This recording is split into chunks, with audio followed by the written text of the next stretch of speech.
फिर है Hindu dominated.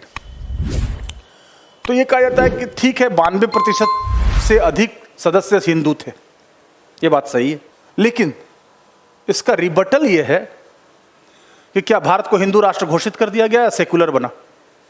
Secular बना ना।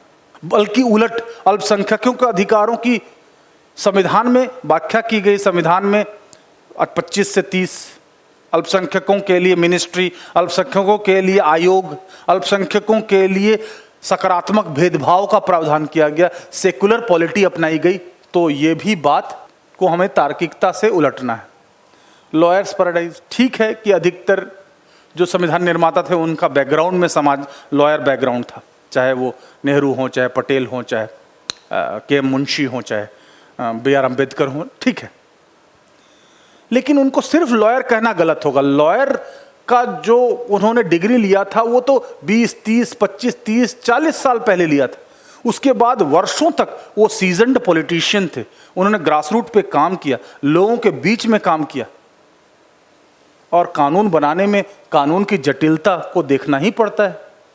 कानून बनाना कोई रोटी बनाना तो है नहीं कि चलो थोड़ा सा जल गया कोई बात नहीं। यहां तो अगर थोड़ी सी गलती हो जाए तो पूरे समाज को प्रभाव पड़ेगा, पूरे देश को प्रभाव पड़ेगा, पूरे विश्व का में इमेज खराब होगा। एक एक कॉमा, फुल स्टॉप, हाइफन, एक एक चीज को कई बार क्रॉस चेक किया गया, कई बार वेरीफाई किया गया, ताकि कोई इसमें कमी ना निकाल सके। तो ये एक तकनीकी काम है जिसमें तकनीकी क्वालिफिकेशन वाले लोग अगर काम करते हैं तो इसमें बुरा क्या है?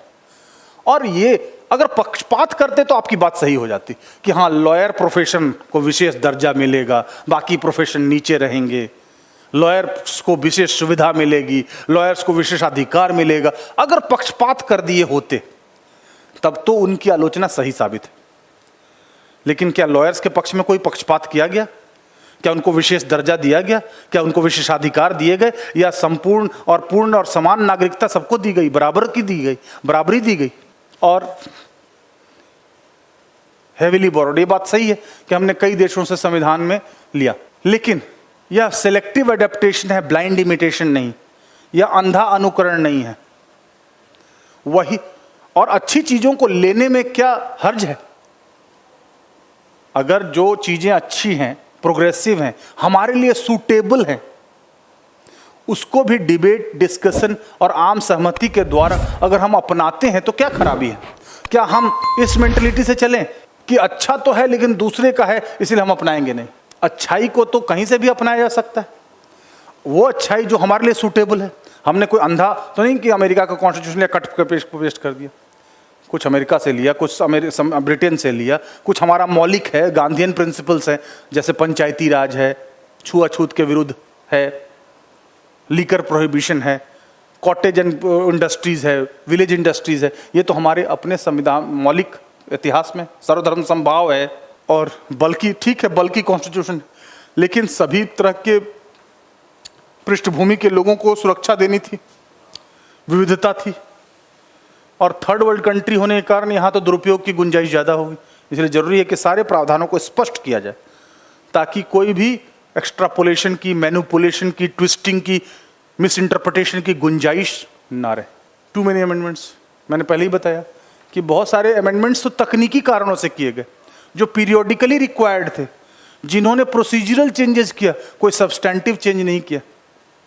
दूसरा, हम काफ़ी तेजी से बदलते हुए समाज हैं, तो संशोधन और परिवर्तन तो प्रकृति का नियम है। और प्रकृति, अगर परिवर्तन समाज में हो रहा है, संस्कृति में हो रहा है, अर्थव्यवस्था में हो रहा है, राजव्यवस्था में हो रहा है, तो वैसा परिवर्तन परिलक्षित होना चाहिए संविधान में। इसमें गलत क्या है? और एम्बिग्विटी, वो कहते हैं एम्बिग्विटी, हम कहते हैं मध्यम मार्ग। आप कहते हैं भारतीय स्पष्ट नहीं है, स्ट्रेट फॉरवर्ड नहीं है। ये बोलते हैं व्यक्ति के अधिकार भी रहेंगे, सामुदायिक अधिकार भी रहेंगे, ये भी रहेगा, वो भी रहेगा, बैलेंस रहेगा। तो बैलेंस तो हमारे लोकाचार में है, हमारे इथोस में है, मध्यम मार्ग। चाहे ब्राह्मणिकल ट्रेडिशन, कौटिल्य ने भी मध्यम मार्ग की बात की, चाहे बुद्धिस्ट ट्रेडिशन में भी महात्मा बुद्धा ने भी मध्यम मार्ग की बात की।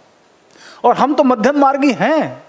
गुट निरपेक्ष आंदोलन देखें, मिश्रित अर्थव्यवस्था देखें, विदेश नीति देखें, अर्धसंघीय ढांचा देखें तो हम तो मध्यम मार्गी हैं।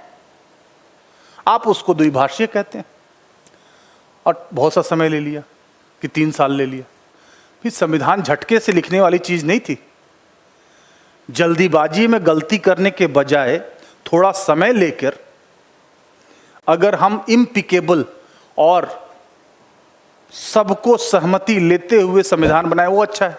जल्दी के चक्कर में अगर कोई ऐसा प्रावधान होता जो संवेदनशील होता, जो बैकफायर कर जाता, तो हमारी राष्ट्रीय एकता और अखंडता के लिए खतरा पैदा करता या नहीं। मान लीजिए जल्दीबाजी में हमने हिंदी थोप दिया होता, तमिल क्या करते।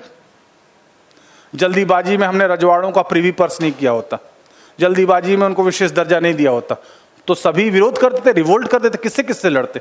तो हाँ, और ऊपर से सिविल वार लाइक सिचुएशन है, रायोट्स हैं, भारत की विविधता है, भारत में इतनी ज़्यादा और पूरी लोकतांत्रिक तरीके से निर्णय, बहस के दौरान निर्णय, तो टाइम तो लगेगा। टाइम नहीं लगेगा एक ही मौके पे कि हमारा बहुमत है, कोई कुछ भी बोले यही डिसीजन, कोई बहस नहीं, तो कोई टाइम नहीं लगेगा। लेकिन हमने न सिर्फ लोकतांत्रिक प्रक्रिया अपनाया बल्कि लोकतांत्रिक प्रावधानों को लोकतांत्रिक प्रक्रिया से जोड़ा। मैं इसका एग्जाम्पल देता हूँ। आप परिवार में कोई अच्छा निर्णय लें जो सबके हित में हो, लेकिन बिना किसी पूछे सिर्फ फरमान से सुना दें, वो प्रक्रिया, वो निर्णय इफेक्टिव लागू होगा या सबसे राय मशविरा करके, सबको विश्वास में लेके, सबसे बातचीत करके तब उस निर्णय को घोषित करें, कौन सफल होगा।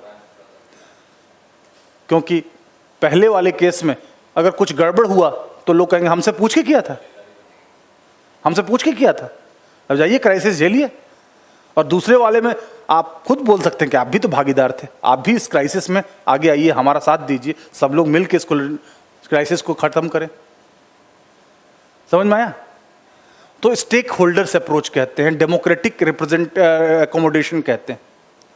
सबको सम्मिलित करके, सबको विचार विमर्श करके, राय मशविरा करके, सबको सम्मानित करके, सबको आवाज देकर अगर कोई निर्णय लिया जाता है तो अच्छा निर्णय सिर्फ अच्छा निर्णय ही नहीं होना चाहिए, बल्कि निर्णय लेने की प्रक्रिया भी लोकतांत्रिक होनी चाहिए।